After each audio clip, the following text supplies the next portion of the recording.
I ran out of the gym and the door behind me, following other people. Tonight at 10 on DC News Now. A man arrested in a horrific shooting at a Virginia gym.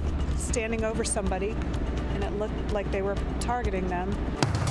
A teacher arrested, accused of being involved in a man's fentanyl death. I hope, they start paying attention to who they're hiring. What investigators say tied the case to the first grade. Parents call for answers. And new reaction to the arrest of a DC council member. What his peers are saying about the arrest and a call to investigate the charges. Hey everyone, all eyes on sunshine and cooler temperatures. I have your full forecast. It's coming up. Reactions on a new bag policy in D.C. Everybody who have a book bag don't steal, and every person who steal don't have a book bag. I really don't see a problem with it. There's a lot of theft going on. Giant Grocery Store says it is just trying to cut down on shoplifting.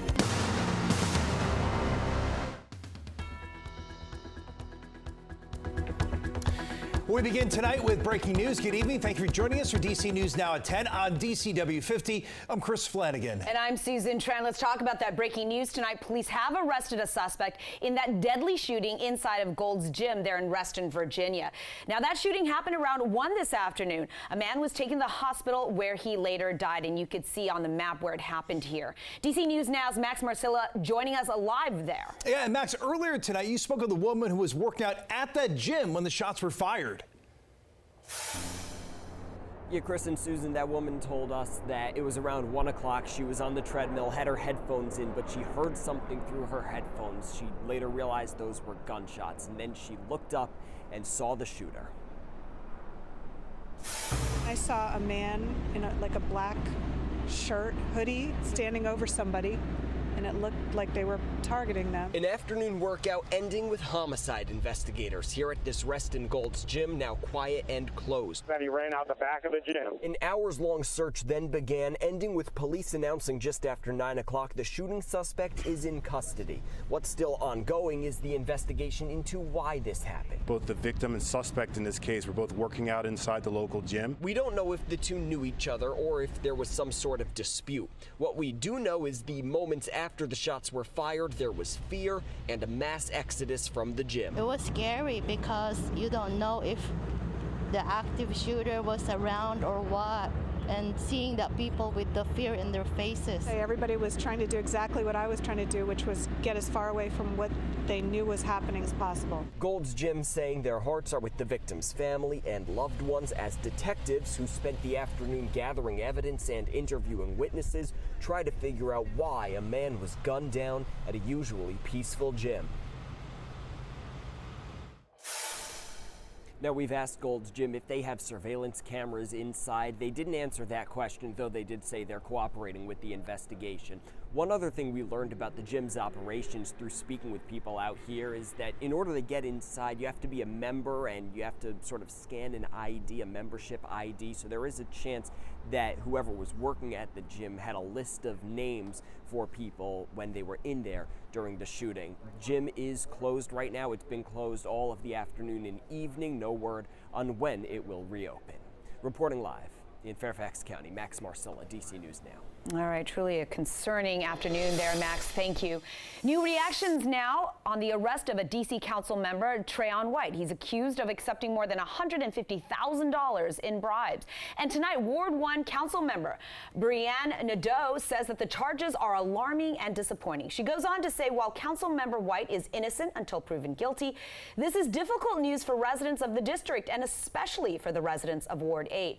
She also says she supports Chairman Phil Mendelson's plan to create an ad hoc committee to look into these allegations and to remove White from the Committee on Recreation, Libraries, and Youth Affairs. Now, the FBI agents, they arrested Trayon White Sunday there in the Navy Yard. He's accused of accepting the money in return for using his position to extend contracts with the district to certain nonprofits, specifically for his roles there on committees on recreation, libraries, and youth affairs. Meanwhile, Councilmember Brooke Pinto responding to those charges earlier today on her X account. She says, I'm deeply troubled by the federal allegations leveled against Councilmember White. She goes on to say district residents deserve honest and ethical leadership across our government. Well, Councilmember Vincent Gray also responded in saying the council has a duty to maintain public trust. Indeed, it is paramount. Therefore, I support Chair Mendelson's proposal to form an ad hoc committee that will investigate this matter. A Maryland first grade teacher arrested in connection with a D.C. man's fentanyl overdose death. Now, D.C. News Now's reporter Daniel Hamburg in Montgomery County telling us more about the disturbing allegations detailed in court documents. 34-year-old Sarah McGee is charged with 5 counts of drug distribution. In these court documents we obtained today, investigators say not only is she accused of selling drugs to the man who died, but she's also accused of selling drugs outside of the school she worked at. If the teacher is selling stuff like that, that's really concerning. My first question would be why, at the first place, is she's a teacher? There was no background checks, no nothing. And on top of that, she is teaching first grade kids. Parents reacting after a months-long investigation ended with police arresting first grade teacher Sarah McGee on Monday. She teaches at Dr. Charles R. Drew Elementary, but court documents say she also sold drugs at the school. Definitely kind of hits us close, and it's definitely kind of a scare that somebody as close to the kids is doing something like that. Investigators say a man died from a fentanyl overdose during his stay at a drug and alcohol recovery house in D.C. Text messages between him and McGee from January through March show him asking for Xanax at first and McGee also offering more. Court documents also detail an anonymous complaint received July 28th that McGee came out of her classroom to sell drugs to other people outside her work. They're giving back to the community, so background checks, especially kind of up-to-date training, things that kind of can make sure that these people are the best fit for our children and the community are needed. The complaint said for over 4 years, McGee has bought and sold drugs as much as she can, purchasing over 100 fentanyl pills and Xanax pills to sell. In the past, on several occasions, McGee has been arrested and charged with driving under the influence of drugs, 2 of those cases within 19 days of each other in 2020. We reached out to MCPS for comment, but have not heard back. In Montgomery County, Daniel Hamburg, DC News Now.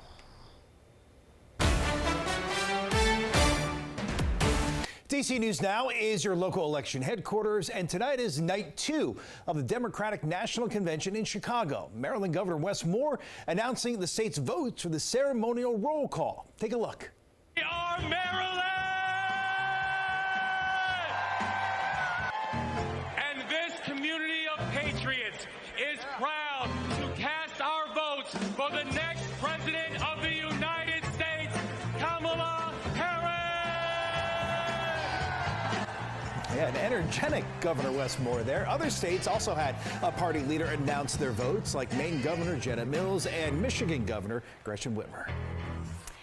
At-large D.C. Council member Robert White, also there in Chicago for the Democratic National Convention. He posted these images and videos on social media from day one. He says D.C. statehood is officially on the Democratic platform. We will have more on night 2 of the convention ahead at 10:30. All right, let's get a first check on the forecast with Chief Meteorologist Janessa Webb. I wish we could just bottle this beautiful summer weather right now. Just keep it. I know. Yeah. It's a good stretch that we are under with no precip. I love when we just have dry weather, even though we really don't need it here in the DMV. We actually do need some good beneficial rain to get us fully out of that drought. But it's a good looking, pleasant forecast where you can spend some time outside, right? Lunch plans, dinner plans, make a phone call. You should be making plans just to be outside some way, somehow, before things become a little bit more hot and it's really unattainable with the heat and humidity that's going to be building. Tonight, you don't have to worry about that. Really clear sky, 67 degrees, and there's a good breeze. That's our only issue, and it's allowing temperatures to go down 50s and 60s. Still pretty good for the nation's capital, into the upper 60s right now. Wind speeds currently 5 to 10 miles per hour, but we've been dealing with wind gusts up to 20 to 25 miles throughout the day, and that will continue into your Wednesday as well. Dew points are down, so nice breathable air, but just 24 hours ago, many spots about 15 degrees cooler. We do have more fall feel for tomorrow under a lot of sunshine. Have your full forecast. It's coming up. All right, we'll see you then. Thanks, Janessa. Meanwhile, in Virginia, Fairfax County restaurants, they're pushing back against a tax proposal on prepared foods and drinks. So if it passes, food and drinks prepared at restaurants would face a tax of up to 6%. The county's Board of Supervisors approved the study on the impact of the tax back in May. They're expected to present their findings next month. County voters previously shot down a meals tax increase back in 2016. However, state law passed in 2020 allows the proposal to pass without voters' approval. Well, the owner of an Annandale restaurant speaking out, saying making ends meet as a business owner versus having to close often comes down to small variations in customer traffic. The owner goes on to say having to raise the price for consumers on their bill due to the county pushing this tax will make that task even harder.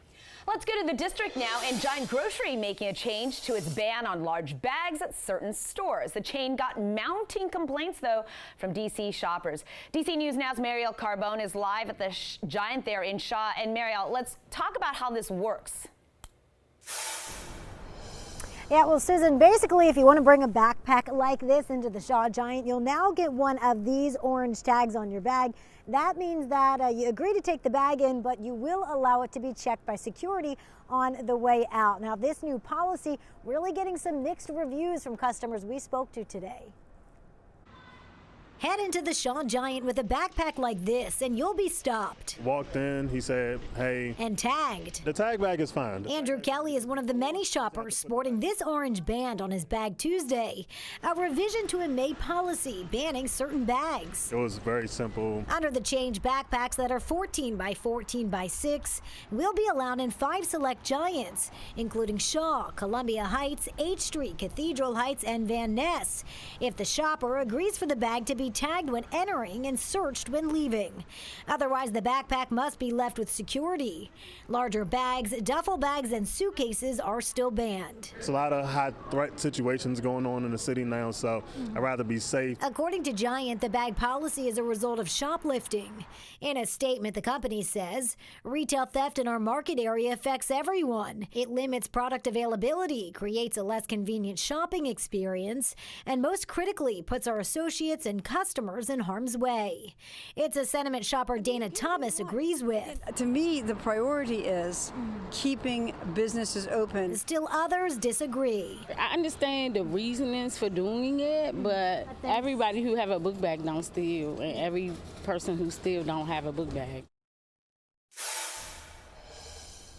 And another update and change to store policy is starting on August 22nd, so just 2 days away. Those under the age of 18 will no longer be allowed inside stores after 6 p.m. unless they're accompanied by an adult. Chris and Susan will get a breakdown of all the changes and which stores they applied to up on our website. That is dcnewsnow.com. Reporting live in Shaw tonight, I'm Marielle Carbone, DC News Now.